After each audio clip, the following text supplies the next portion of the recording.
Good evening मेरे प्यारे दोस्तों। आज की क्लास में हम लोग स्टार्ट करेंगे साधारण एवं चक्रवृद्धि ब्याज। आज की क्लास में डियर स्टूडेंट हम लोग साधारण एवं चक्रवृद्धि ब्याज के बेसिक कॉन्सेप्ट को बिल्कुल बेहतरीन तरीके से क्लियर करने वाले हैं।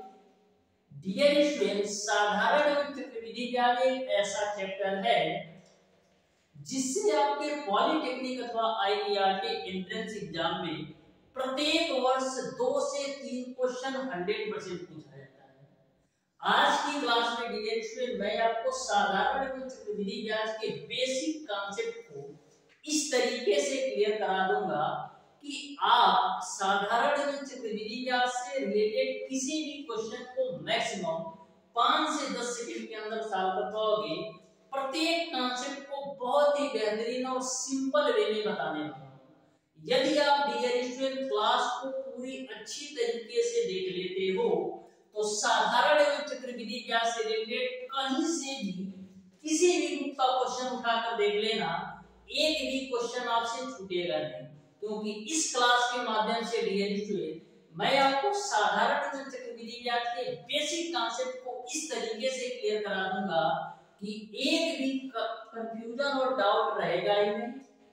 और डियर स्टूडेंट, यह क्लास बहुत ही बेहतरीन तरीके से आपके लिए मैं डेडिकेटेड पढ़ाने वाला हूं और बहुत ही सिंपल और आसान भाषा में प्रत्येक कॉन्सेप्ट को क्लियर कराने वाला हूं। आज की क्लास के डियर स्टूडेंट साधारण एवं चक्रवृद्धि ब्याज की जितने भी बेसिक कॉन्सेप्ट होते हैं टोटल कॉन्सेप्ट मैं क्लियर करा दूंगा। नेक्स्ट क्लास में डियर स्टूडेंट मैं साधारण एवं चक्रवृद्धि ब्याज की क्वेश्चन को सॉल्व करेंगे, क्योंकि आपको भी पता है डियर स्टूडेंट यदि आपको किसी भी चैप्टर के बेसिक कॉन्सेप्ट अच्छी तरीके से क्लियर हो तो आप उस चैप्टर से रिलेटेड किसी भी क्वेश्चन को मैक्सिमम 5 से 10 सेकंड के अंदर सॉल्व कर सकते हो। तो सबसे पहला आपका जो मेन पॉइंट बनता है वो आपका कॉन्सेप्ट का क्लियर होना सबसे जरूरी है। यदि आप कॉन्सेप्ट नहीं क्लियर रखोगे डियर स्टूडेंट तो कितने क्वेश्चन रखोगे। यदि आप इनके क्वेश्चन को भी रख लेते हो तो यदि 5 की जगह पर एग्जामिनेशन में 3 दे दिया तो वहीं पर फेल हो जाओगे।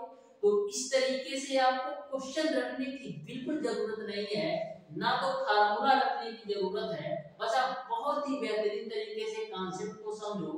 2 से 3 बार डियर स्टूडेंट इस वीडियो को देख लेना, 100% गारंटी के साथ डियर स्टूडेंट आपको कभी भी साधारण एवं चक्रवृद्धि ब्याज से रिलेटेड किसी भी क्वेश्चन में किसी भी प्रकार का डाउट और कंफ्यूजन नहीं होगा। बस आप एक बार अच्छी तरीके से देख लो, फिर एक हफ्ता 15 दिन बाद फिर एक बार रिवाइज कर लेना, यानी कि आपको 2 से 3 बार देख लेना। उसके बाद से इस तरीके से माइंड में सेट हो जाएगा कि आपका साधारण एवं चक्रवृद्धि ब्याज के किसी भी क्वेश्चन को आप मैक्सिमम 10 सेकंड में सॉल्व कर पाओगे। तो सबसे पहले डियर स्टूडेंट हम बात करते हैं साधारण ब्याज के बारे में कि साधारण ब्याज होता क्या है। तो इसका सिंपल सा डेफिनेशन है डियर स्टूडेंट, जब हम ब्याज की गणना केवल और केवल मूलधन पर करते हैं तो उसे हम साधारण ब्याज कहते हैं। यानी कि साधारण ब्याज एक ऐसा ब्याज है जहां पर हम केवल मूलधन की जो गणना करते हैं केवल और केवल मूलधन पर करते हैं। यानी कि साधारण ब्याज एक ऐसा ब्याज है जिसमें हम मूलधन की गणना केवल और केवल मूलधन पर करते हैं, उसे हम साधारण ब्याज करते हैं।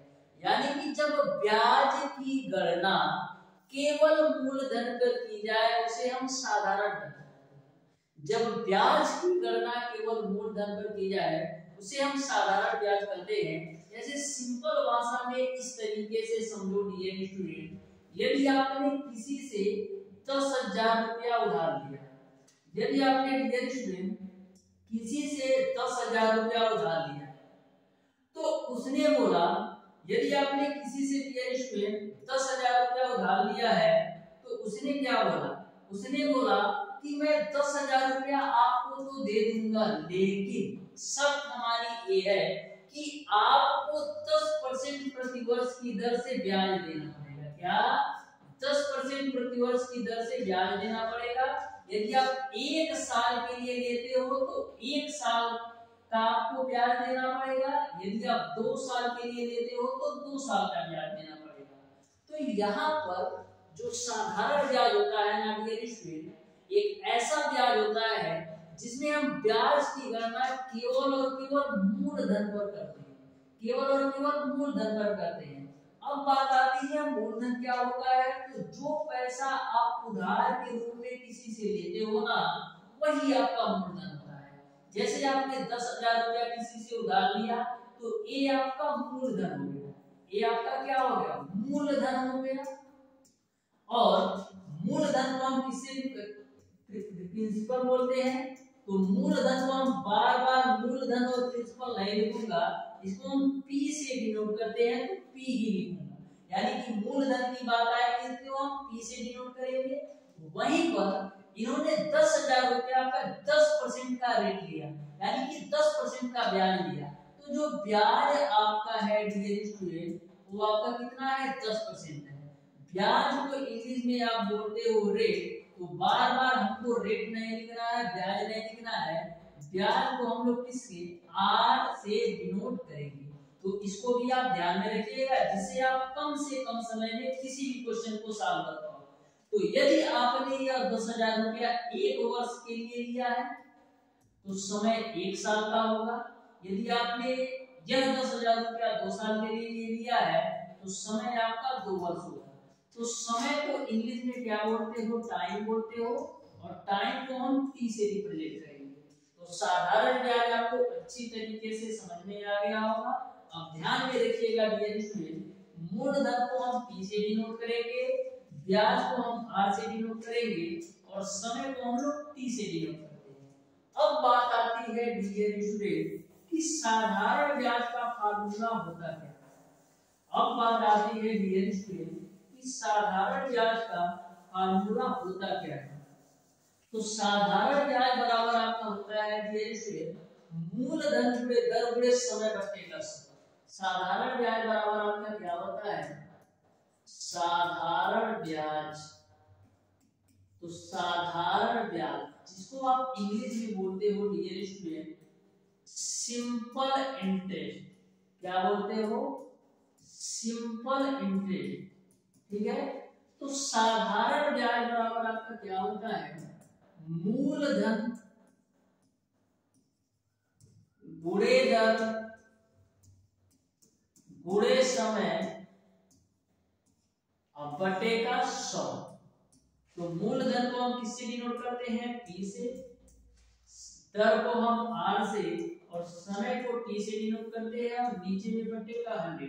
तो इस तरीके से साधारण ब्याज बराबर आपका क्या होगा, पी आर टी अपॉन 100 हो गया। तो इसको आप अच्छी तरीके से ध्यान में रखिएगा कि साधारण ब्याज बराबर आपका होता है मूलधन गुणे दर गुणे समय बटे का 100। इस फार्मूले के माध्यम से डियर स्टूडेंट आप 3 फार्मूला और जनरेट कर सकते हो। वो कौन कौन से, तो ध्यान में रखना। तो यदि यहाँ पर आपको क्या होगा, यहाँ पर साधारण ब्याज है, मूलधन है, दर है और समय। साधारण ब्याज है, मूलधन है, दर और समय है, यानी कि 4 चीजें आपको दी गई है, साधारण ब्याज, मूलधन, दर और समय। तो इन 4 चीजों में डियर स्टूडेंट आपको 3 चीजें क्वेश्चन में दे रखा होगा, एक आपको निकालना होगा। जैसे मूलधन, दर और समय दे देगा तो साधारण ब्याज निकालने के लिए बोलेगा, और यदि आपको दर, समय और साधारण ब्याज दे देगा तो मूलधन निकालने के लिए बोलेगा, और यदि आपको समय, मूलधन और साधारण ब्याज दे देगा तो दर आपसे पूछेगा। यानी कहने का मतलब ये है कि इन 4 चीजों में आपको 3 चीजों की वैल्यू दे रखा होगा, आपको चौथी की वैल्यू निकालना होगा। तो इस फार्मूले के माध्यम से 3 फार्मूला और आप निकाल सकते हो। तो यदि हम बात करें कि मूलधन बराबर क्या, तो मूलधन बराबर आपका क्या होगा, सिंपल इंटरेस्ट गुणे 100। मूलधन की वैल्यू निकालोगे तो क्या मिलेगा, सिंपल इंटरेस्ट गुणे 100, और नीचे में आपका क्या आ जाएगा, दर गुणे समय। तो दर को आपने आर से रिप्रेजेंट किया है, और समय को आपसे टी से रिप्रेजेंट किया है। ये आपका मूलधन का फार्मूला आ गया। साधारण ब्याज गुणे 100 बटेगा नीचे में आपका दर गुणे समय हो गया। ये आपका मूलधन का फार्मूला हो गया। यहाँ तक आपको समझ में आ गया होगा। नेक्स्ट हम बात करते हैं डियर स्टूडेंट, इसी फार्मूले के माध्यम से आप रेट की भी वैल्यू निकाल सकते हो, दर की भी वैल्यू निकाल सकते हो। तो दर बराबर क्या होगा, साधारण ब्याज गुणे 100, साधारण ब्याज गुणे 100 हो जाएगा, और दर को छोड़कर मूलधन और समय आपका नीचे आ जाएगा, यानी नीचे आपका आएगा मूलधन गुणे का समय। तो इस तरीके से दर बराबर आपका क्या होगा, साधारण ब्याज गुणे 100 बटे का मूलधन गुणे समय। नेक्स्ट हम बात करते हैं यदि आपको समय की वैल्यू निकालना होगा तो क्या होगा, तो यदि आपको समय की वैल्यू निकालना होगा तो t बराबर आपका हो जाएगा डियर स्टूडेंट, t बराबर ऊपर तो आपका साधारण ब्याज गुणे 100 रहेगा ही, और समय को छोड़कर मूलधन और दर आपका नीचे चला आएगा, यानी नीचे में आज आपका आ जाएगा p गुणे r। तो इस तरीके से आपका समय बराबर आपका हो जाएगा साधारण ब्याज बटे का मूलधन गुणे का दर। तो ये फार्मूले आप साधारण ब्याज के अच्छी तरीके से अपनी कॉपी में नोट कर लीजिएगा। वैसे भी इसमें मैंने आपको बता दिया कि किस तरीके से निकाल सकते हो, लेकिन आप सिंपल सा फार्मूला यदि आप ध्यान में रखते हो, साधारण ब्याज बराबर मूलधन गुणे दर गुणे समय बटा 100, तो इसके माध्यम से इन तीनों फार्मूले को जनरेट कर सकते हो। यहां तक आपको सारी बातें क्लियर है। नेक्स्ट हम बात करते हैं डियर स्टूडेंट कि मिश्र धन होता क्या है। तो जो आपका मिश्र धन होता है डियर स्टूडेंट, साधारण ब्याज और मूलधन के योग को हम लोग मिश्र धन करते हैं, यानी कि जो आपका मिश्र धन होता है डियर स्टूडेंट, जिसको आप अमाउंट कहते हो, क्या कहते हो, मिश्र धन, जिसको आप क्या बोलते हो, अमाउंट बोलते हो, अमाउंट। तो मिश्र धन बराबर आपका क्या होता है, मूलधन प्लस का साधारण ब्याज। तो मूलधन आपका p हो जाएगा, और साधारण ब्याज आपने अभी निकाला है कि PRT अपॉन 100 होता है। साधारण ब्याज अभी आपने क्या निकाला है कि PRT अपॉन 100 होता है। जैसा कि यहाँ पर आप देख सकते हो साधारण ब्याज बराबर PRT अपॉन 100 होता है। तो यहाँ से डियर स्टूडेंट आपका क्या होगा, मिश्र धन बराबर मूलधन प्लस का साधारण ब्याज। इसको आप इस तरीके से भी लिख सकते हो, दोनों जगह से p कॉमन है तो p मैंने कॉमन ले लिया, तो ब्रैकेट के अंदर आ जाएगा 1 plus RT upon 100, 1 plus RT upon 100। अब मिश्र धन को हम a से डिनोट कर देते हैं, तो इस तरीके से मिश्र धन बराबर p ब्रैकेट के अंदर 1 प्लस RT अपॉन 100 लिख सकते हो। यहां तक आपको सारी बातें समझ में आ गई है। ये तो आपका साधारण ब्याज। अब हम बात करते हैं की चक्रवृद्धि ब्याज।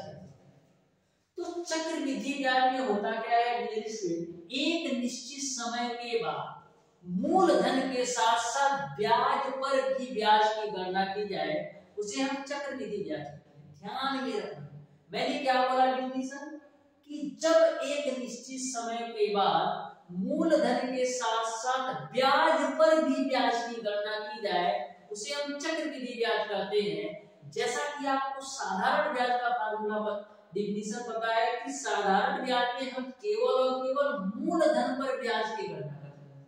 साधारण ब्याज में केवल हम मूलधन पर ब्याज की गणना करते हैं, लेकिन चक्रवृद्धि ब्याज में डियर स्टूडेंट हम लोग मूलधन के साथ साथ ब्याज पर भी ब्याज की गणना करते हैं, ब्याज पर भी ब्याज की गणना करते हैं। तो ये आपका होता है चक्रवृद्धि ब्याज। यहां तक आपको क्लियर है।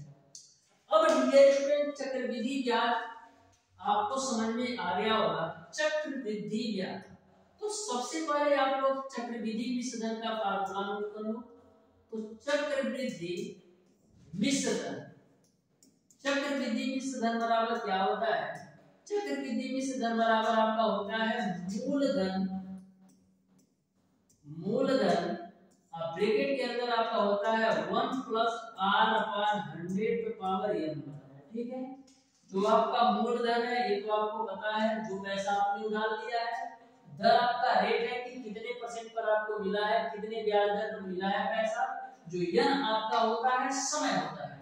तो इसको आप इस तरीके से भी लिख सकते हो, a बराबर p 1 प्लस R अपॉन 100 पे पावर n। a बराबर p 1 प्लस R अपॉन 100 के रूप में पावर n के रूप में आप लिख सकते हो। तो इस फार्मूला को आप अच्छी तरीके से ध्यान में रख लीजिएगा, यह बहुत ही महत्वपूर्ण फार्मूला है। मैक्सिमम बार इसी फार्मूले से क्वेश्चन बना है। चक्रविधि विसर्जन बराबर मूलधन 1 plus r upon 100 to power n होता है।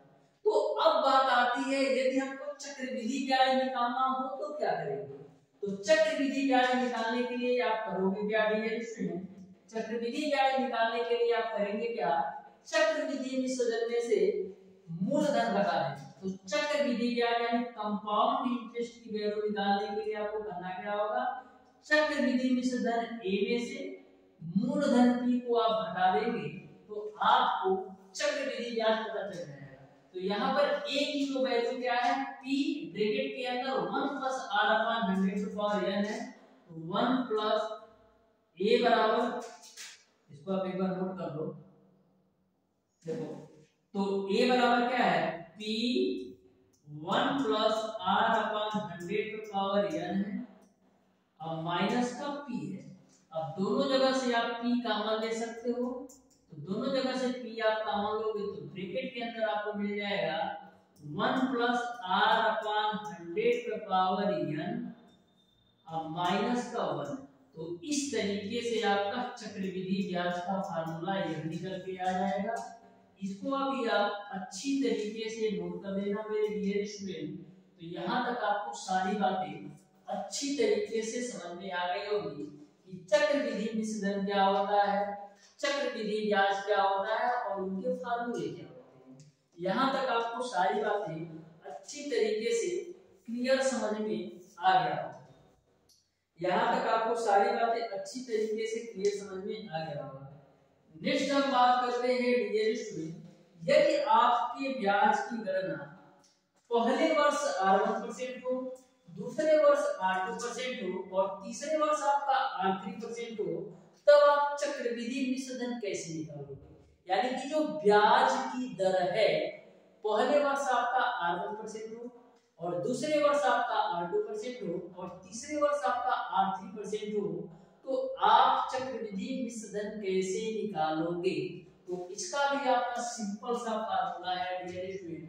चक्रविधि विसर्जन a बराबर आपका हो जाएगा p ब्रैकेट के अंदर 1 प्लस r1 अपान 100 पहले ब्रैकेट में, दूसरे ब्रैकेट में आपका हो जाएगा 1 प्लस r2 अपान 100 और तीसरे ब्रैकेट में आपका हो जाएगा 1 प्लस r3 अपान 100। तो ध्यान में रखिएगा, यदि आपके ब्याज की गणना पहले वर्ष आपका r1% हो और दूसरे वर्ष आपका r2% हो और तीसरे वर्ष आपका r3% हो, तो ऐसे कंडीशन में चक्रविधि विसर्जन बराबर आपका होता है मूलधन 1 प्लस r1 अपान 100, 1 प्लस r2 अपान 100 और 1 प्लस r3 अपान 100।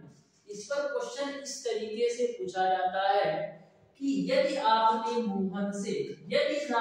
मोहन से 10,000 रुपया उधार लिया, कितने साल के लिए? 3 वर्ष के लिए। 10,000 रुपया उधार लिया 3 वर्ष के लिए, और जो ब्याज की दर है पहले वर्ष के लिए आपका 10% है और दूसरे वर्ष के लिए आपका 12% है और तीसरे वर्ष के लिए 15% है।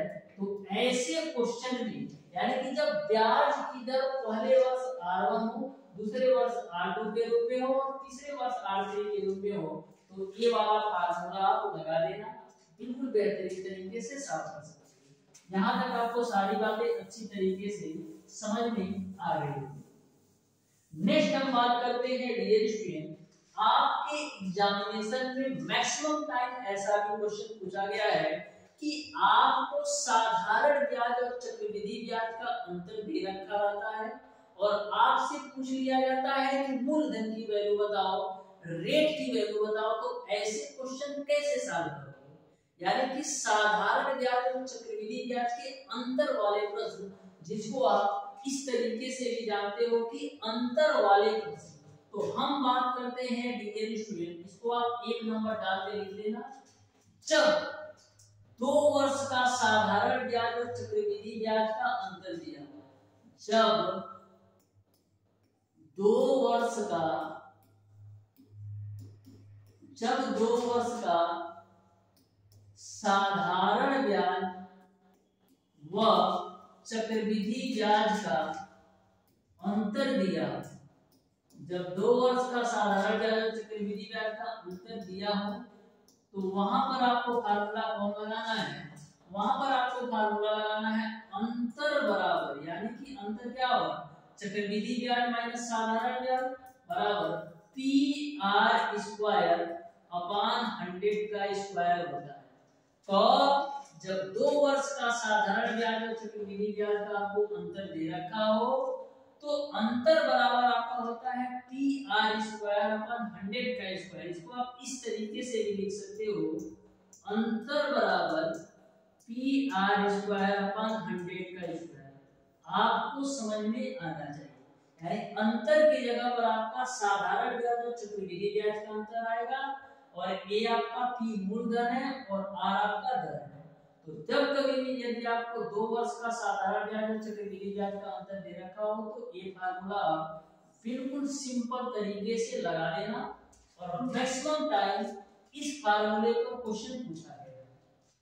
अब आपके दिमाग में यह क्वेश्चन बन रहा होगा कि यदि गुरुजी 3 वर्ष के साधारण ब्याज और चक्रवृद्धि ब्याज का अंतर दे दो तो क्या करेंगे। ये तो आपने बता दिया कि 2 वर्ष के साधारण ब्याज और चक्रवृद्धि ब्याज के अंतर का फार्मूला यही है, लेकिन यदि 3 वर्ष का हमको साधारण ब्याज और चक्रवृद्धि ब्याज का अंतर दे दो तो क्या करेंगे। तो यदि आपको 3 वर्ष का साधारण ब्याज और चक्रवृद्धि ब्याज का अंतर दे दे तो आप लिख लेना अंतर बराबर आपका हो जाएगा पी आर स्क्वायर अपॉन 100 का स्क्वायर। ये तो 2 वर्ष का है तो 3 वर्ष का करने के लिए कुछ मत करना, इसी में आप 300 प्लस आर डिवाइडेड बाय 100 से मल्टीप्लाई करें, बस ज्यादा कुछ सोचने की जरूरत नहीं है। यदि 3 वर्ष का पूछता है तो 2 वर्ष का ध्यान में रखो, उसी में 300 प्लस आर डिवाइडेड बाय 100 से मल्टीप्लाई कर देना। इसको आप इस तरीके से भी लिख सकते हो पी आर स्क्वायर ब्रैकेट के अंदर 300 प्लस आर और नीचे आपका हो जाएगा 100 का क्यूब। तो यहाँ से आपको यह भी फार्मूला अच्छी तरीके से समझ में आ गया होगा। जब आपको 3 वर्ष के साधारण ब्याज और चक्रवृद्धि ब्याज का अंतर दिया हो तो क्या करोगे, ठीक है। जब 3 वर्ष का साधारण ब्याज और चक्रवृद्धि ब्याज का अंतर दे रखा हो तो क्या करोगे। तो यहाँ तक आपको सारी बातें अच्छी तरीके से समझ में आ गई, ठीक है। ये बढ़िया है, चलो देखते हैं, फिर ट्राई करते हैं।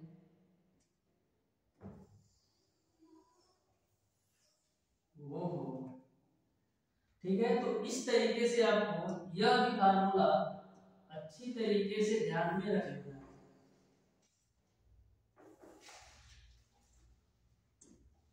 यहाँ तक आपको सारी बातें अच्छी तरीके से समझ में आ गई। अब हम बात करते हैं डियर स्टूडेंट, अब हम बात करते हैं डियर स्टूडेंट, आपके पॉलिटेक्निक अथवा आईआईटी एंट्रेंस एग्जाम में जनसंख्या से रिलेटेड क्वेश्चन पूछे जाते हैं। यानी कि जब जनसंख्या बढ़ रही हो तब क्या होगा और जब जनसंख्या घट रही हो तब क्या होगा। तो ऐसे कंडीशन में यानी कि जनसंख्या से रिलेटेड आपके पॉलिटेक्निक अथवा आईआईटी एंट्रेंस एग्जाम में क्वेश्चन पूछे जाते हैं कि जब किसी भी नगर की जनसंख्या 10% की दर से बढ़ रही है तो 2 वर्ष बाद वहां की जनसंख्या कितनी होगी, यदि वर्तमान जनसंख्या इतनी है।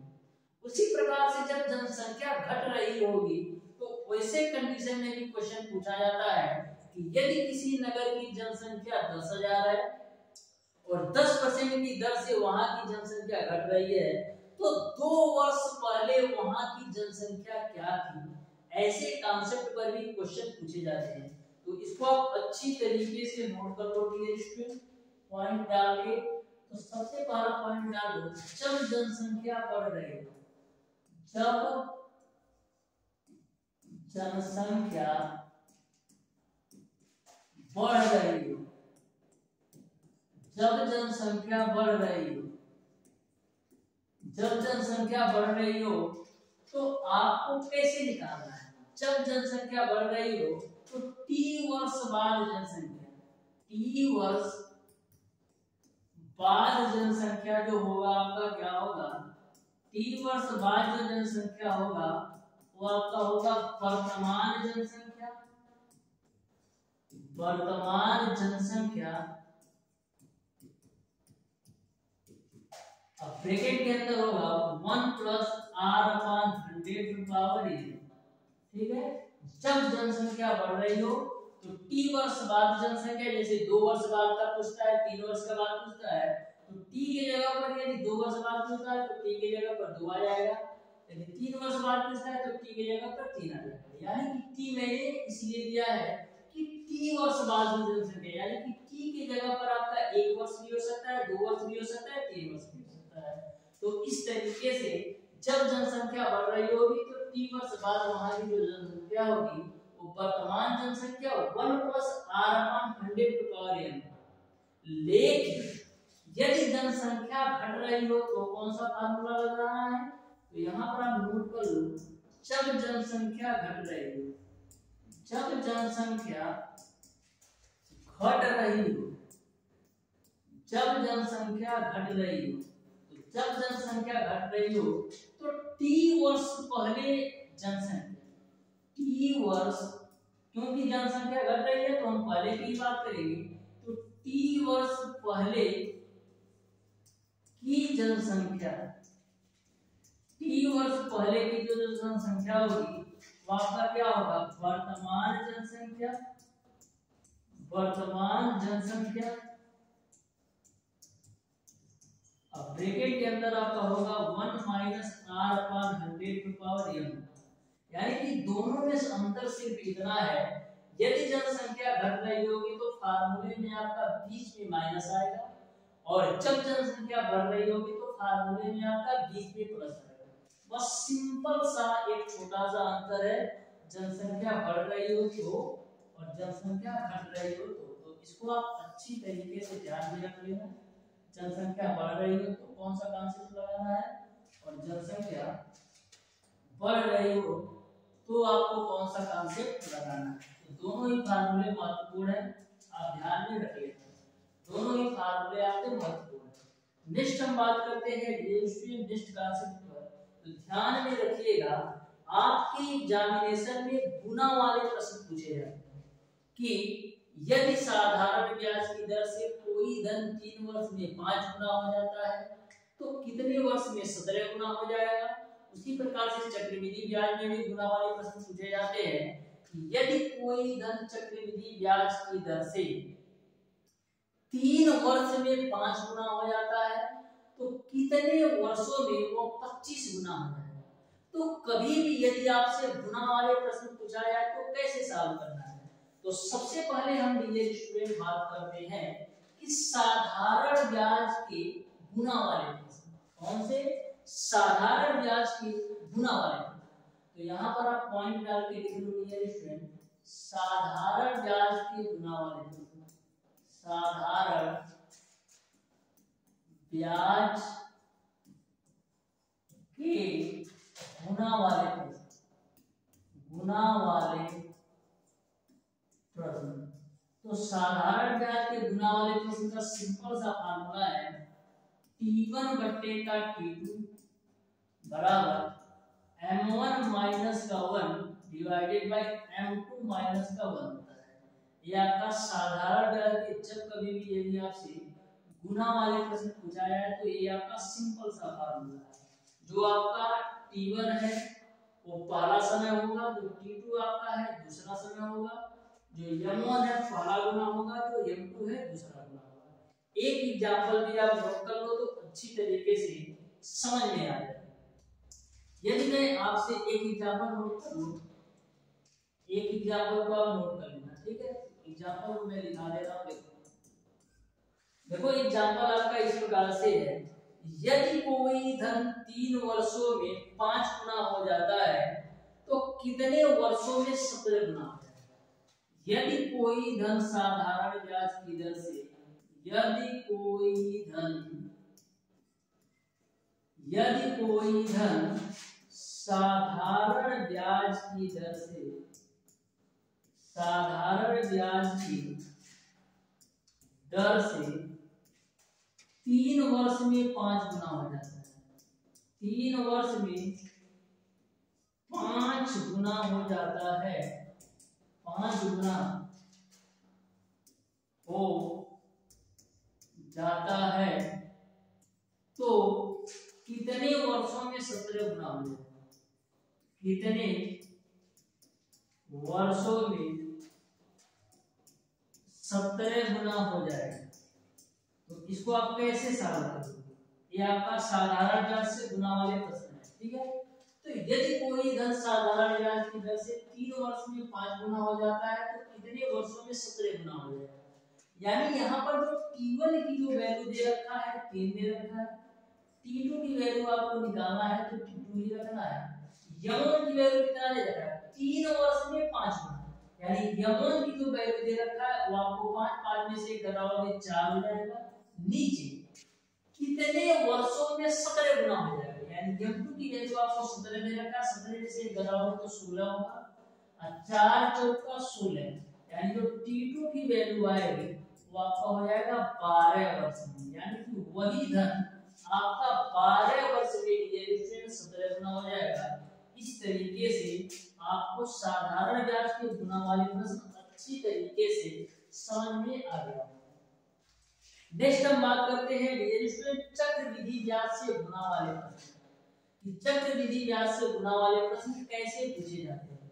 तो बिल्कुल सिंपल सा कॉन्सेप्ट बताऊंगा, एक बार ध्यान से देख लेना ना डियर स्टूडेंट। चक्रवृद्धि ब्याज से गुना वाले प्रश्न को मैक्सिमम 5 सेकंड में करके आओगे। मैक्सिमम मैं बोल रहा हूं 5 सेकंड में करके आओगे, ध्यान से। इसमें आपको केवल 2 चीजें ध्यान में रखना है चक्रवृद्धि ब्याज से गुना वाले प्रश्न। तो यहां पर आप नोट कर लो, चक्रवृद्धि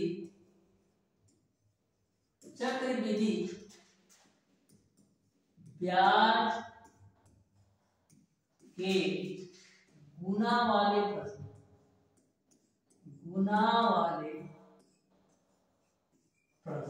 तो चक्रवृद्धि ब्याज के गुना वाले प्रश्न कैसे आते हैं इसको आप ध्यान से देखो। तो देखो कैसे होता है। यदि मैं आपसे बोलूं कि कोई धन 3 वर्ष में 2 गुना हो जाता है, कोई धन मैं मान लेता हूं यम है जो कि 3 वर्ष में कितना 3 वर्ष में 2 गुना हो जाता है, यानी 3 वर्ष में ये आपका 2m। कोई धन 3 वर्ष में 2 गुना हो जाता है, तो मैंने मान लिया कि वो धन यम है जो कि 3 वर्ष में 2 गुना हो गया, यानी कि 2m हो गया। तो यदि आपसे पूछा जाए कि कितने वर्षों में यह 8 गुना हो जाए, तो यहाँ पर आप एक चीज देखिएगा कि 1 2 गुना, यानी कि 1 गुना करने पर यह 2 गुना होगा, यानी कि 1 गुना करने पर यह आपका 2 गुना होगा, यानी कि 1 2 गुना होने में 3 वर्ष लगेगा। तो 2 गुना होने में कितना 3 वर्ष और लग जाएगा। तो 2 गुना होगा ये आपका 4 हो जाएगा। लेकिन आपको बताना कितना है, 8 गुना कितने वर्ष में हो जाएगा। तो यदि तो आपने 4 गुना पहुंचा है तो 1 2 गुना और यदि आप करोगे तो 3 वर्ष और लग जाएगा। तो 1 2 गुना और करोगे तो 8m हो जाएगा, यानी कि वही धन आपका 8 गुना होने में कितना वर्ष लग जाएगा, 3 वर्ष यहाँ 3 वर्ष यहाँ 3 वर्ष यहाँ, यानी कि टोटल आपके 12 वर्ष लग जाएंगे। यानी कि वही धन को 8 गुना होने में 12 वर्ष लग जाएंगे। तो इस तरीके से चक्रवृद्धि ब्याज के गुना वाले प्रश्न को आप बिल्कुल बेहतरीन तरीके से सॉल्व कर सकते हो। बस ध्यान में आपको 2 चीजें रखना है कि जो आपका धन है वो आपका गुना के रूप में चलता है। जो आपका धन है डियर स्टूडेंट गुना के रूप में चलता है, और जो आपका समय है वो आपका ऐड के रूप में चलता है। बस यही कॉन्सेप्ट ध्यान में रखना। कोई भी क्वेश्चन चक्रवृद्धि ब्याज से गुना वाला यदि पूछ लेगा तो गारंटी के साथ कहता हूं डियर स्टूडेंट मैक्सिमम 5 सेकंड लगेगा। बस 2 चीजें ध्यान में रखना कि जो आपका धन होता है गुना के रूप में चलता है, और जो आपका समय होता है वो ऐड के रूप में चलता है, यानी कि समय जो होता है वो जुड़ता जाता है। ये 9 वर्ष हो गया, इसको सही कर देना, ये आपका 9 वर्ष होगा, ठीक है। 3 3 6 3 9। अब एक एग्जांपल और देख लो। यदि मैं आपसे पूछूं कि कोई धन चक्रवृद्धि ब्याज की दर से 5 वर्ष में 3 गुना हो जाता है, 5 वर्ष में 3 गुना हो जाता है, क्या होता है 5 वर्ष में एक 3 गुना हो जाता है तो कितने वर्षों में यह 27 गुना हो जाएगा? कितने वर्षों में आपको बताना है कि 27 गुना हो जाएगा। तो ध्यान से यह आपका चक्रवृद्धि ब्याज का क्वेश्चन है कि कोई धन चक्रवृद्धि ब्याज की दर से 5 वर्ष में 3 गुना हो जाता है तो कितने वर्षों में 27 गुना हो जाएगा। तो मैंने मान लिया 3 वर्षों में 27 गुना हो जाएगा। तो ध्यान से देखो कैसे सॉल्व करना है। 5 वर्षों में 3 गुना हो जाता है। मैंने मान लिया कि कोई धन आपका यम है जो कि 5 वर्षों में 3 गुना हो जाता है, यानी कि एक 3 गुना होने में डियर स्टूडेंट कितना 5 वर्ष लग रहा है। एक 3 गुना होने में डियर स्टूडेंट इसको 5 वर्ष लग रहा है, लेकिन हमको बताना है कि 27 गुना होने में कितना वर्ष लग रहा है। तो एक 3 गुना होने में आपका 5 वर्ष लग रहा है, तो दूसरा 3 गुना होने में भी आपका 5 वर्ष यहाँ भी लग जाएगा। अभी दूसरा 3 गुना करोगे तो ये आपका 9 यम हो जाएगा, लेकिन हमको बताना है कि 27 गुना कितने वर्ष में होगा। तो एक 3 गुना और कर दोगे तो आपका यह 27 गुना हो जाएगा।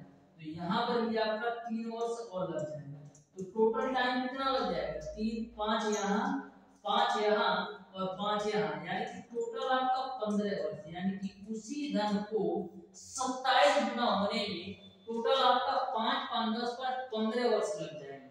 तो इस तरीके से डियर स्टूडेंट आपको अच्छी तरीके से समझ में आ गया होगा कि यदि हमसे चक्रवृद्धि ब्याज से गुना वाले प्रश्न पूछे तो कैसे सॉल्व करना है।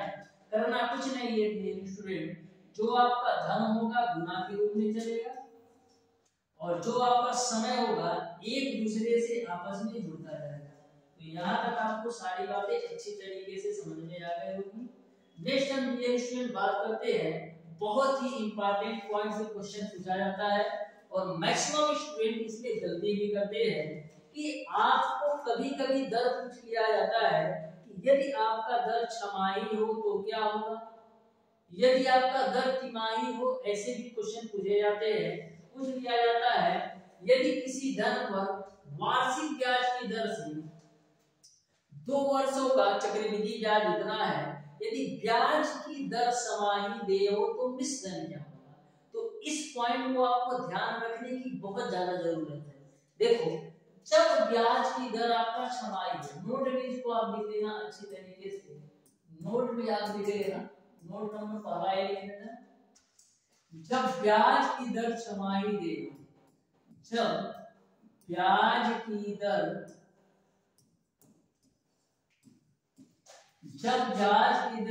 छमाही दे, जब ब्याज की दर आपका छमाही दे हो तो जो आपका दर होता है नानी स्टूडेंट, जो आपका दर होता है वो आपका आधा हो जाता है। क्यों? क्योंकि एक साल में 2 छमाही होते हैं।